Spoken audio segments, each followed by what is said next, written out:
Yeah, no, it's important to, I'm beginning to understand it's important to get into a routine. Hmm. And it's Oh, very easy to think that, oh,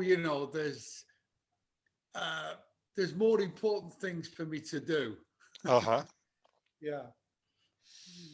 Hello there, Cheryl. Hello. How are you today? I'm wonderful. How are you? Doing just fine. Cold. Excellent. You're I have, cold. yeah, that's right, many warm things on.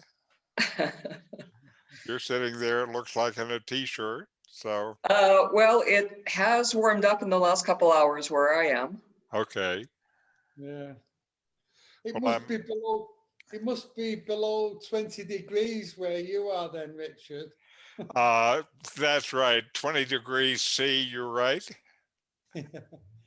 Yeah. That's right. When we were, Dream about it being 20 degrees C. No, uh-huh. it's about 7 or 8 degrees C where I am. Yes, yes, I know. It's much worse than Mexico, but Mexico, it seems like the last couple of days have been cold, wintry days, and we're not supposed to have those. Yeah. And the room I'm in is during the day is the coldest room in the house. Yeah. Oh, I And remember being in Guadalajara once and it went down to 6 degrees. And I was having my car serviced and things like that. And in the dealership, those they were going crazy, 6 degrees. That's like kind of minus 30 for those guys. well, it's been for the last several weeks in the morning, it's been like 6 or 8 in the morning. Ah, okay. Mhm.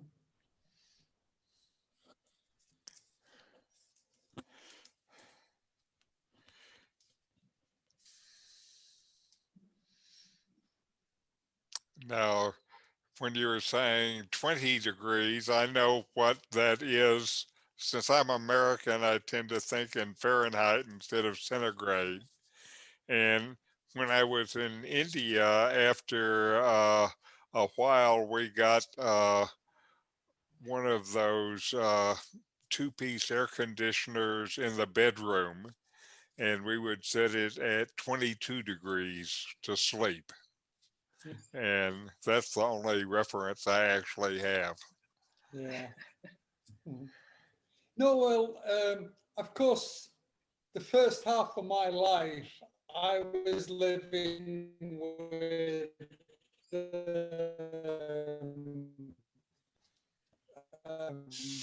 Fahrenheit and miles and pounds. But it took at least 20 years. But I'm into kilograms and kilometers and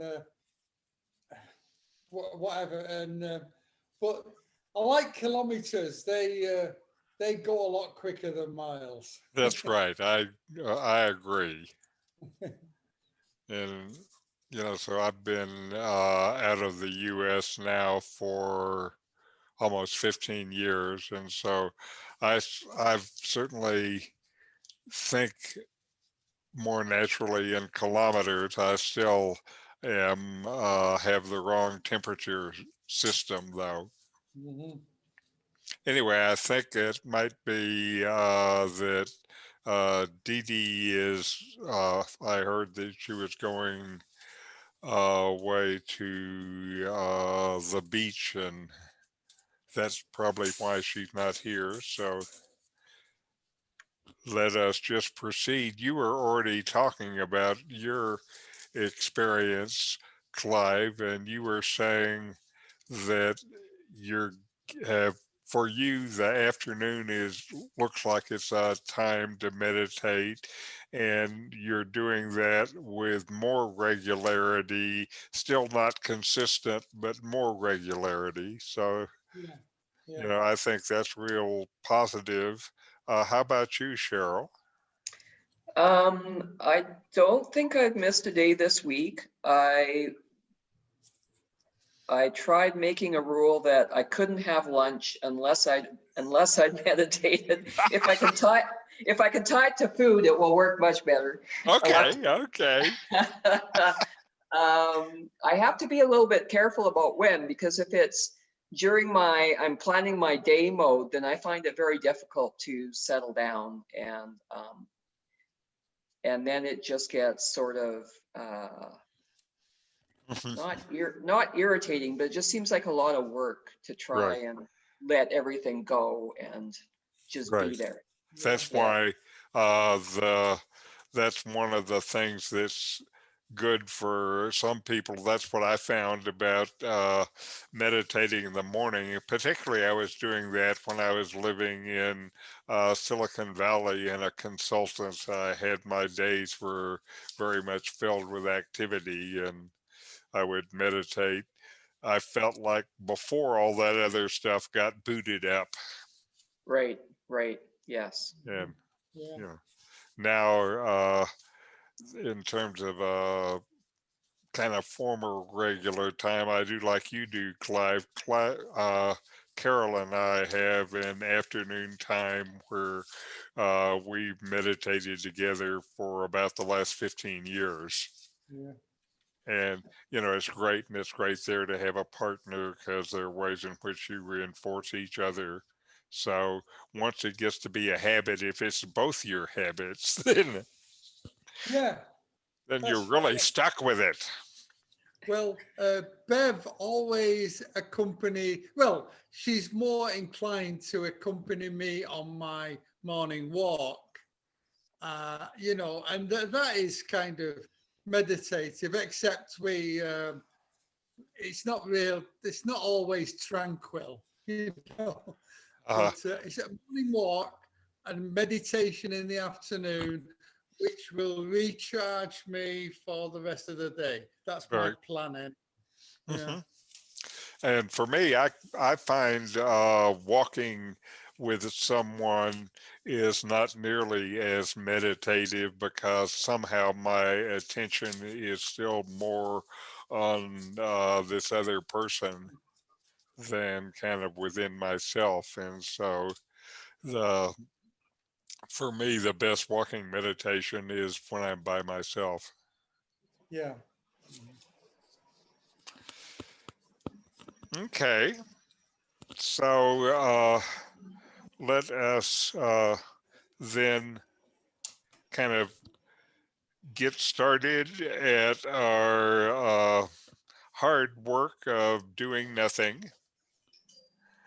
And so we'll have a 10-minute meditation and just words of remind reminding of what we're doing is paying attention on purpose in the present moment, non-judgmentally, and fully receiving whatever is experienced and then letting it go.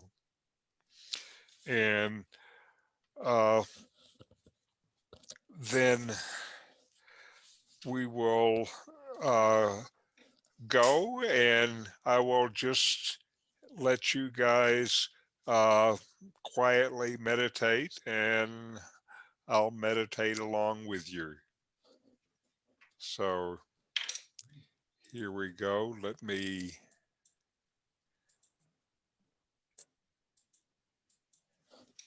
So you can meditate looking in the flame.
All right. Now, what I want to talk about today is just a little bit about meditation and the brain. You know, there are a lot of reasons to meditate. The first reason for many people to meditate, it brings a sense of calm and balance into their everyday life. And that's a real worthwhile thing. But, you know, the long-term benefits of meditation to the brain are significant. And in simple terms, meditation strengthens the good parts of the brain and helps calm the parts of the brain that stress you out. You, as you meditate, you're actually growing your brain. You're adding white cells and gray cells. The white cells are your brain's processing unit, or the white cells are your brain's network. They connect things together, and the gray cells are your processing cells. And people who meditate regularly gain both kind of brain cells. So you're growing your brain as you're meditating. And these changes are actually measurable after just 8 weeks of regular meditation. So the two of you are halfway there. And the parts of your brain that get bigger are parts involved with things like learning, memory, planning, problem solving, relationships, and creativity. You know, so those are things I personally like. Mhm. And the parts of your brain that is involved with anxiety and stress actually gets smaller. This is the amygdala, the main part of the lizard brain. And I heard one description of a neuroscientist talking about the amygdala, and he was saying you can see it begin to atrophy. And I think that's a part of me. I would be happy to have atrophy. And the thing is that this brain growth continues as long as you continue regular meditation. And to me, that is real significant. There are some studies I read about people that we would consider to be fanatics and who these were, I believe, Vedic Hindus that spent a lot of time doing Sanskrit chanting every day. And the parts of their brain that were involved were a half-inch bigger. You know, so it's it's a lot of growth anyway. And so uh, it regular meditation keeps the growth in your brain going. This growth stops if you stop meditating. So to me, that is one of the things that as I age, taking care of my brain has become more important to me. And, you know, your brain loses about 5% of its mass per decade once you're over 60.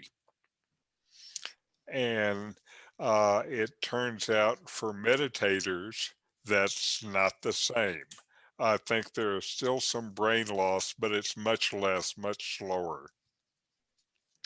So, again, what you're doing when you're meditating is taking care of yourself at a very deep level.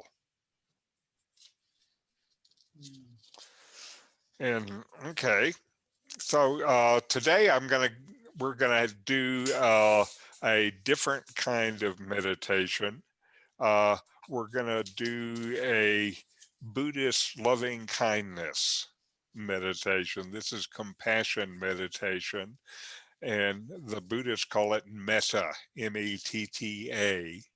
And this is a form that has been practiced for, again, at least 2,000 years by many, many people, and is one of the fundamental parts of Buddhist meditation. Those Buddhists are big on this compassion stuff, I guess.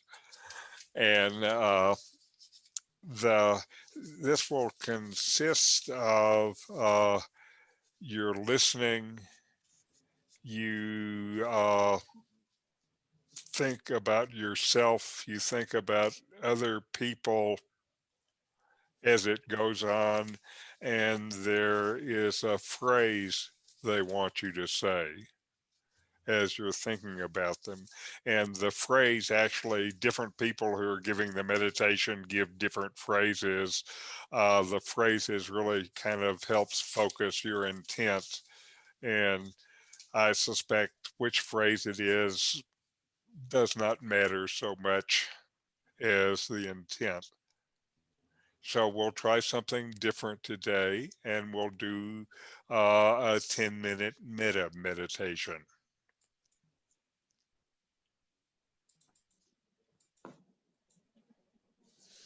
This is loving kindness meditation.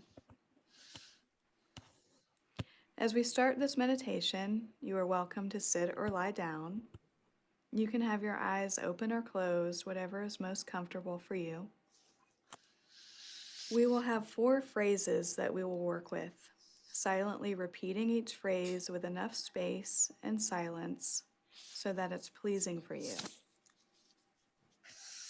The phrases that we will use are, may I be safe, may I be happy, may I be healthy, may I live with ease. We will use these phrases or any other variation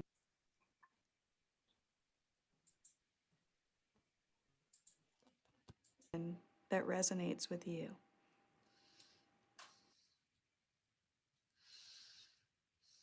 We will begin with the sound of the bell.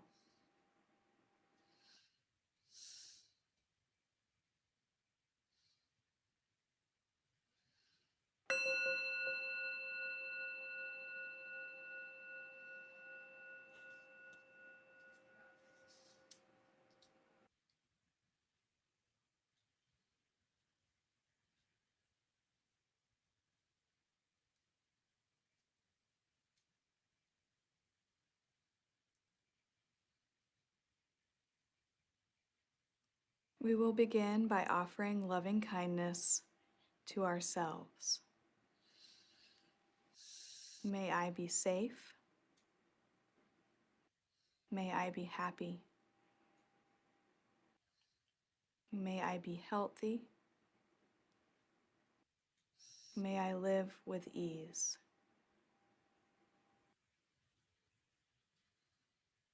With each phrase, gather all attention and focus behind it. Feelings and thoughts will come and go. Just release them as they come up. Here, the anchor is not your breath, but the repetition of the phrases. May I be safe. May I be happy. May I be healthy. May I live with ease.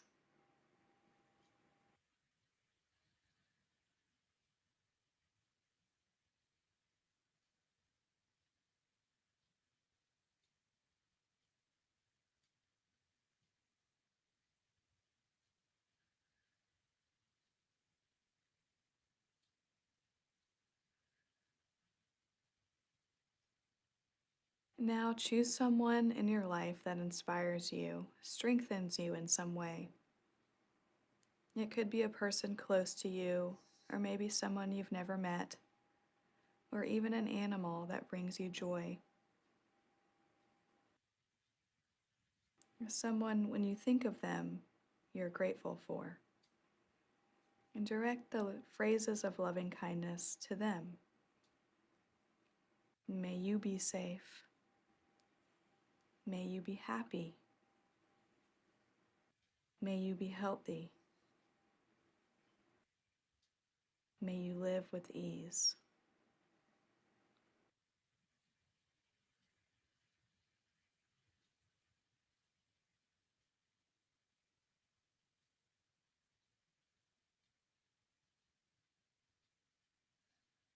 May you be safe.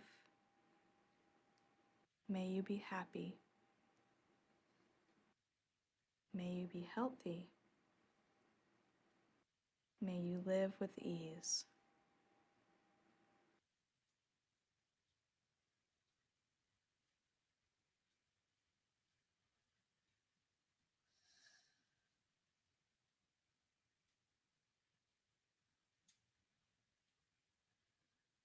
Focus now on someone who might be having a difficult time right now, someone who may be hurting, and offer the phrases of loving kindness to them. May you be safe. May you be happy. May you be healthy. May you live with ease.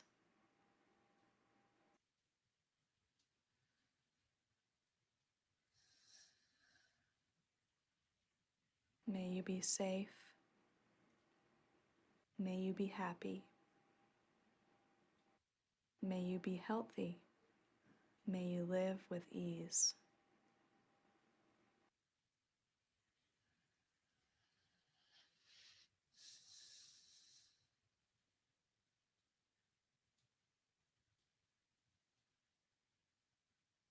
If you find your attention wandering, don't be discouraged.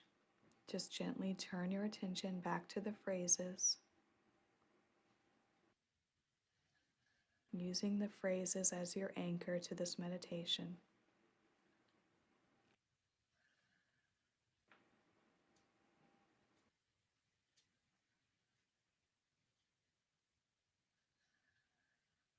And now call to mind someone you may not know much about. Perhaps someone in your neighborhood or someone whose name you might not even know. And direct the phrases of loving kindness to them. Know that they also seek happiness just as you do. They are also vulnerable to pain or loss, just as we are. May you be safe.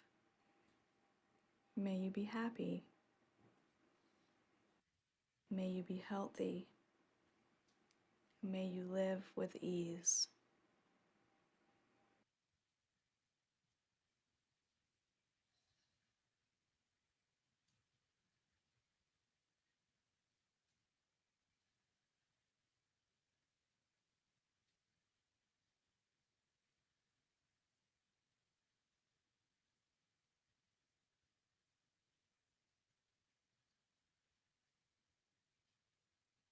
And now choose someone in your life you may have difficulty with, someone who might be causing you stress. Direct the phrases of loving kindness to them. May you be safe. May you be happy. May you be healthy. And may you live with ease.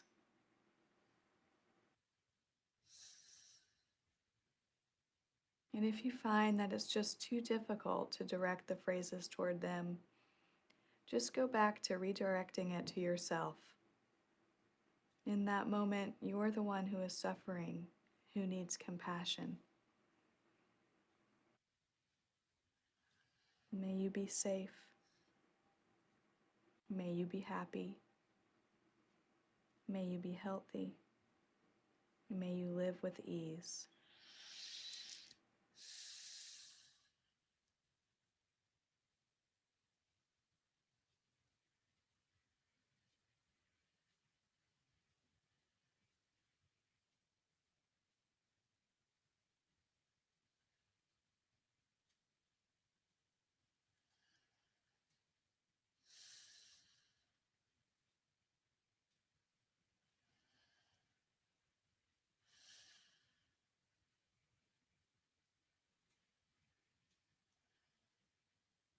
Now direct the phrases of loving kindness toward all beings, toward all people, animals, every form of life, gathering all attention behind the phrases. May all beings be safe. May all beings be happy. May all beings be healthy.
May all beings live with ease.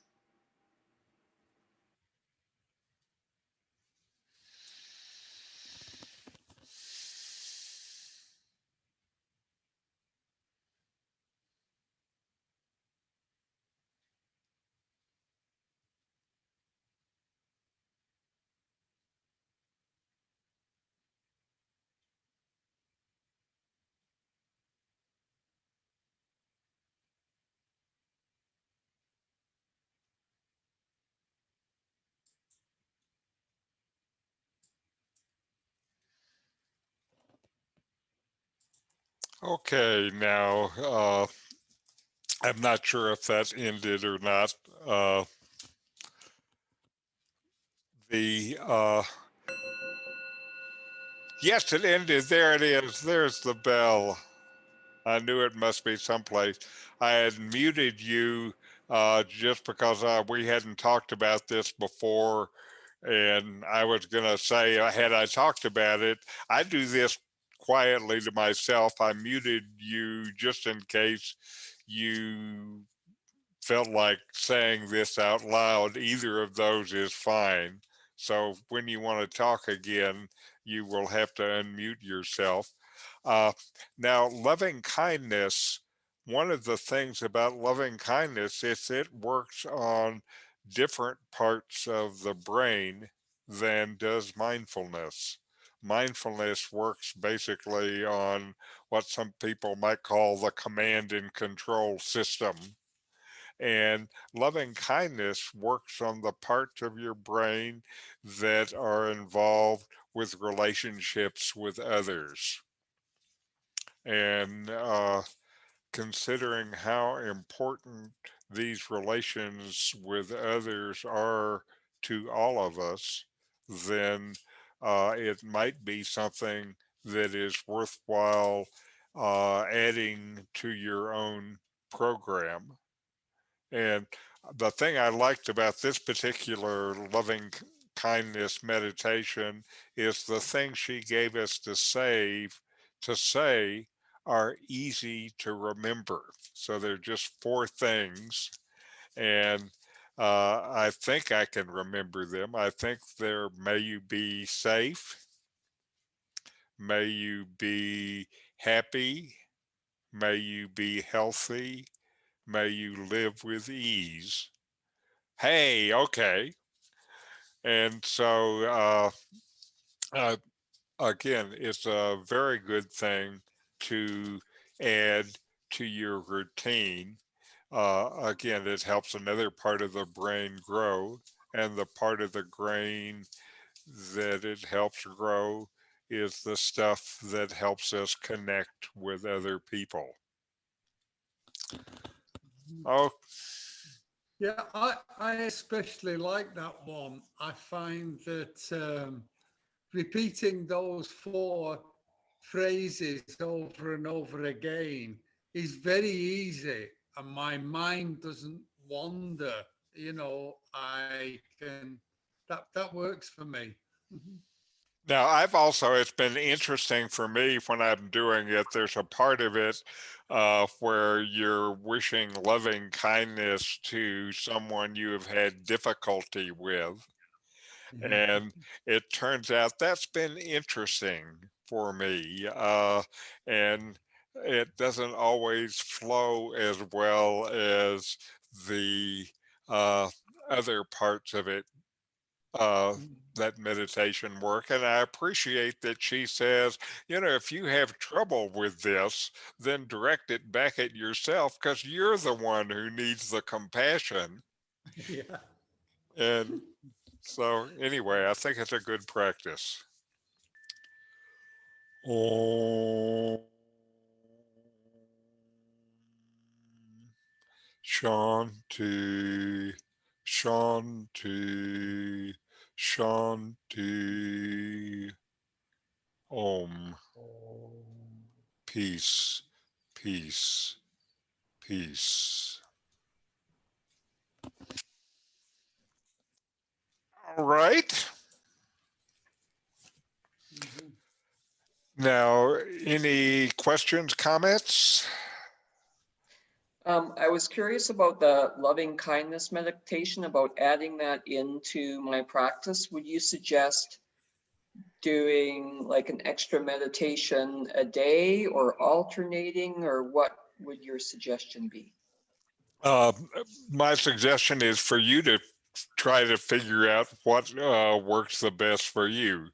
Okay, Having, you know, uh, I've tried different uh, techniques. I've tried doing it instead of the regular meditation. I've also tried doing it as a part of my regular meditation. For me, that kind of works well, but it the thing is, we all have our own minds with our own proclivities and do it in a way that works. Is okay, what my suggestion. Now, there's one other thing that I really want to suggest, and after the beginning of the year, many people have resolutions, and they're going to just make themselves better. And to take advantage of that spirit, Netflix has a new series that they just started, and it's the Headspace Guide to Meditation. And there are 8 20-minute segments. There are 10 minutes of instruction, 10 minutes of meditation. They're very well produced with good visuals. And the guy who's leading them is a guy who got really interested in his 20s, ended up giving up the stuff that he was doing, going to India, and after 10 years of practice at Buddhist monastery, then he was granted his official being a Buddhist monk, which you have to do 10 years of meditation to qualify for. And he says, you know, it doesn't have to be as hard as all this stuff I did. And anyway, it's well produced. I've just listened to the first one. My wife and I listened to it in one of our afternoon meditations, and it's good stuff. And he will lead through and give different exercises in each of the episodes. And again, it's Headspace Guide to Meditation on on Netflix. Okay. Mhm. Okay. Okay. Okay. Well, see you next week. Good meditation. Okay. Thank you, Richard. Mhm.